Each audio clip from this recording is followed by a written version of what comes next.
കൃത്യമായ രീതിയിൽ India monitor ചെയ്തുകൊണ്ടുള്ള ഓപ്പറേഷനാണ്. അതായത് 3 സേനാ വിഭാഗങ്ങളുടെയും തലവന്മാർ ഏകോപനം നടത്തി.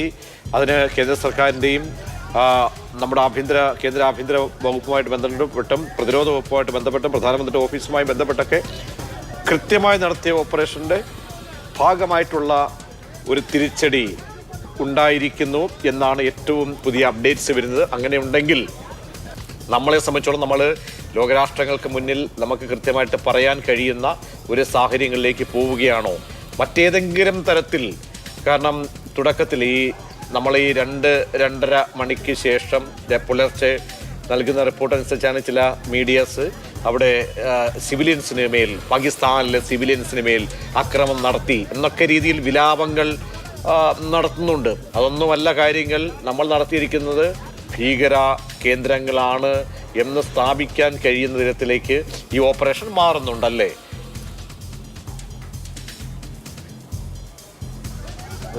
ഭീകര കേന്ദ്രങ്ങളെ ആക്രമിച്ചു എന്ന് തന്നെയാണ് വിവരം. അതായത് ലഷ്കർ ഇ തൈബയുടെ മുർദിക്കയിലെ കേന്ദ്രവും അതോടൊപ്പം തന്നെ ഹഫീസ് സയ്യിദിൻ്റെ കേന്ദ്രവുമാണ് തകർത്തിട്ടുള്ളത്. ഇത് കൃത്യമായി തിരിച്ചറിഞ്ഞ് കണ്ടെത്തി ലക്ഷ്യം വെച്ചുകൊണ്ടുള്ള ഒരു തിരിച്ചടി തന്നെയാണ് എന്നാണ് ഇപ്പോൾ ഇന്ത്യ വ്യക്തമാക്കിയിരിക്കുന്നത്.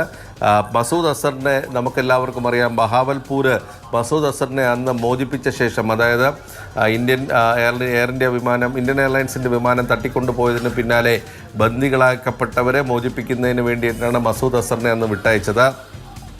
മസൂദ് അസർ ബഹാവൽപൂരിലെത്തി ജെയ്ഷെ മുഹമ്മദ് രൂപീകരിച്ച് അതൊരു ഹബ്ബായി മാറുകയായിരുന്നു. ഇന്ത്യക്കെതിരെയുള്ള ഭീകര പ്രവർത്തനങ്ങളുടെ ഒരു കേന്ദ്രമായി മാറിയ സ്ഥലമാണ് ബഹാവൽപൂർ. അത് എല്ലാവർക്കും അറിയാവുന്ന ഒരു കാര്യമാണ്. ഈ ബഹാവൽപൂർ കേന്ദ്രീകരിച്ചാണ് ഇന്ത്യക്ക് നേരെ ആക്രമണങ്ങൾ വലിയ തോതിൽ സംഘടിപ്പിക്കപ്പെട്ടത്. അതുപോലെ തന്നെയാണ് ലാഹോറിൽ നിന്നും 30 കിലോമീറ്റർ അകലെയുള്ള മുർദിഗെ എന്ന് പറഞ്ഞ സ്ഥലം ലഷ്കർ ഇ തൈബയുടെ ഹഫീസ് സയ്യിദിൻ്റെ സ്ഥലമാണ്. 1990 മുതൽ തന്നെ ഹഫീസ് സയ്യിദിൻ്റെ സ്ഥലമാണ്. മുംബൈയിലെ ഭീകര ആക്രമണത്തിന് ചുക്കാൻ പിടിച്ചത് ഹഫീസ് സയ്യിദാണ്. ഈ 2 പേരെ ലക്ഷ്യമിട്ട് തന്നെയാണ് ഇന്ത്യ ഇന്ന് ആക്രമണം നടത്തിയത്. ഈ 2 പേരെയും അവിടെ നിന്ന് നേരത്തെ ഒഴിപ്പിച്ചിട്ടുണ്ടാവാം പാക് സൈന്യം. കഴിഞ്ഞ 2 ആഴ്ചയ്ക്കുള്ളിൽ ഇന്ത്യ ഇവരെ ഒഴിപ്പിച്ചു എന്നുള്ള തരത്തിലുള്ള വാർത്തകൾ അവിടെ വന്നിട്ടുണ്ടെങ്കിൽ ഇവരുടെ കേന്ദ്രം കൃത്യമായി തകർക്കുന്ന ഒരു രീതിയിലേക്കാണ് കാര്യങ്ങൾ പോയിരിക്കുന്നത് എന്നാണ് അവിടെ നിന്ന് വരുന്ന ദൃശ്യങ്ങൾ. അതായത് ഹാൻഡിലുകളുടെ, പാകിസ്ഥാൻ മാധ്യമ പ്രവർത്തകരുടെ ഹാൻഡിലുകളിൽ നിന്ന് വരുന്ന ദൃശ്യങ്ങൾ പ്രകാരമാണെങ്കിൽ ഹഫീസ് സയ്യിദിൻ്റെ മസൂദ് അസറിൻ്റെ മദ്രസയിൽ നിന്നുള്ള ആൾക്കാരെ ഒഴിപ്പിക്കുന്ന ദൃശ്യങ്ങൾ വരുന്നുണ്ട് വലിയ തോതിൽ.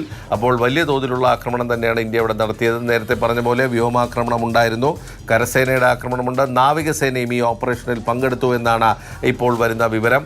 അതായത് 3 സേനാ വിഭാഗങ്ങളും സംയുക്തമായി നടത്തിയ ഒരു ആക്രമണമാണ്, അല്ലെങ്കിൽ ഓപ്പറേഷനാണ് ഇപ്പോൾ ഇന്ന് പുലർച്ചെ ഉണ്ടായിരിക്കുന്നത്. 55 പേരോളം കൊല്ലപ്പെട്ടിട്ടുണ്ട് എന്നുള്ളൊരു വിവരം വരുന്നുണ്ട്. സ്ഥിരീകരിക്കപ്പെട്ടിട്ടില്ല ഇതുവരെ ഔദ്യോഗികമായി. പാകിസ്ഥാനും അതോടൊപ്പം തന്നെ പാകിസ്ഥാൻ്റെ പിണിയാളുകളായ ചൈനയും ഒക്കെ പറയുന്നത് 3 പേർ കൊല്ലപ്പെട്ടു, 14 പേർക്ക് പരിക്ക് എന്നുള്ളതാണ്. കൂടുതൽ പേർ കൊല്ലപ്പെട്ടു എന്നുള്ള വിവരമാണ് വരുന്നത്. 17ഓളം ഭീകരർ കൊല്ലപ്പെട്ടിട്ടുണ്ട് എന്നുള്ള വിവരം ഇപ്പോൾ സർക്കാർ വൃത്തങ്ങൾ പങ്കുവെക്കുന്നുണ്ട്. ഏതായാലും ഇന്ന് 10 മണിക്ക് പ്രതിരോധ മന്ത്രാലയത്തിൻ്റെ വക ബ്രീഫിംഗ് ഉണ്ട്. വ്യോമസേന, കരസേന മേധാവികൾ അല്ലെങ്കിൽ അവരുടെ പ്രതിനിധികൾ ഈ വാർത്താ സമ്മേളനത്തിൽ പങ്കെടുക്കുമ്പോൾ ഇക്കാര്യത്തിൽ കുറച്ചുകൂടെ വ്യക്തത വരും.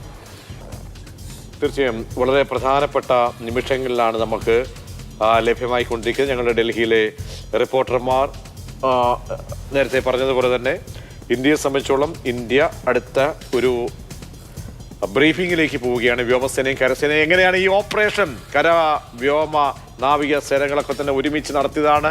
കരസേനയുടെയും നാവികസേനയുടെയും വ്യോമസേനയുടെയും ചീഫ്മാർ ഡൽഹിയിൽ ഇക്കാര്യങ്ങൾ നിരീക്ഷിച്ചു.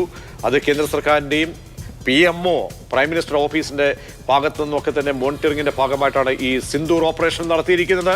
ആ ഓപ്പറേഷൻ നമ്മളെ സംബന്ധിച്ചോളം നമുക്ക് വൈകാരികമായ ഒരു ഓപ്പറേഷൻ ആയിരുന്നു. 22-ാം തീയതി നമ്മുടെ രാജ്യത്തെ നടുക്കിയ, നമ്മുടെ ഹൃദയത്തിന് ഏൽപ്പിച്ച കശ്മീരിലാണെങ്കിൽ പോലും ഇന്ത്യയുടെ കശ്മീർ തൊട്ട് ഈ കന്യാകുമാരി വരെയുള്ള ഈ 140 കോടിയിലേറെ വരുന്ന ജനങ്ങളെ സംബന്ധിച്ചോളം അവരുടെ ഹൃദയത്തിന് ഏൽപ്പിച്ച ഒരു സർജിക്കൽ സ്ട്രൈക്കായിരുന്നു പാകിസ്ഥാൻ്റെ ഭാഗത്തുനിന്നുണ്ടായിരുന്നത്. ആ സർജിക്കൽ സ്ട്രൈക്കിന് നമ്മളിപ്പോൾ തിരിച്ചടി നൽകിയിരിക്കുന്നു. 9 പാകിസ്ഥാനിലെ ഭീകര കേന്ദ്രങ്ങളാണ് നമ്മളിപ്പോൾ തകർത്തിരിക്കുന്നത്.